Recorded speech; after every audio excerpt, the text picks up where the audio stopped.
ও ভাই ভাই ভাই আপনারাই বলতেছি। ভাই আপনার দোকান থেকেই তো আসলাম, আর বিলও তো দিয়ে আসছি, আপনি আমার ডাকতেছেন কেন? ভাই আপনার ফোনটা রেখে আসছিলেন দোকানে। ভাই আপনারা অনেকক্ষণ ধরে খুঁজতেছি, শেষ মাসে এখানে এসে পাইলাম। কি বলেন ভাই, আপনি আমার খুঁজতে খুঁজতে এত দূরে এসে পড়ছেন?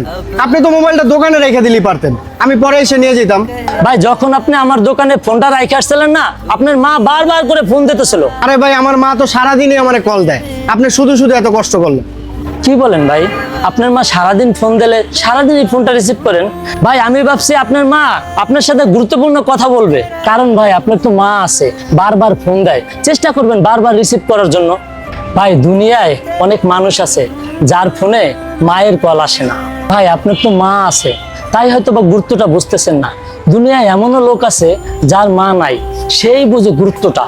যেদিন আপনি দেখবেন আপনার মা আপনাকে ফোন দিচ্ছে না, সেদিন আপনি বুঝতে পারবেন যে পৃথিবীটা কতটা কঠিন, কতটা যন্ত্রণা, মা ছাড়া বেঁচে থাকা, ওদিন আপনি বুঝতে পারবেন। আচ্ছা ভাই থাকেন, গেলাম। ভাই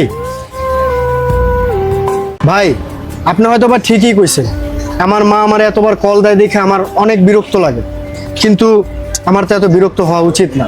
আপনার কথাগুলো শুই না আমি আমার ভুলটা বুঝতে পারছি। এখন থেকে আমার মা যদি আমাকে কল দেয় তাহলে আমি বারবার কলটা রিসিভ করব, কখনো বিরক্ত হব না। ভাই রে, মা বাবা হলো আল্লাহর দেওয়া বড় নিয়ামত। মা বাবা থাকতে তাদের একটু কদর করেন, কারণ হারাই গেলে তো কদর করার সুযোগই পাবেন না। ভাই রে, আমার তো মা বাবা নাই, এই জন্য আমি বুঝতে পারি যে মা বাবা কি জিনিস। মায়ের ফোনটা বিরক্ত লাগে, কিন্তু একদিন এই ফোনটার জন্যই কাঁদবে। ভিডিওটা ভালো লাগলে অবশ্যই শেয়ার করে আমাদের পাশে থাকবেন।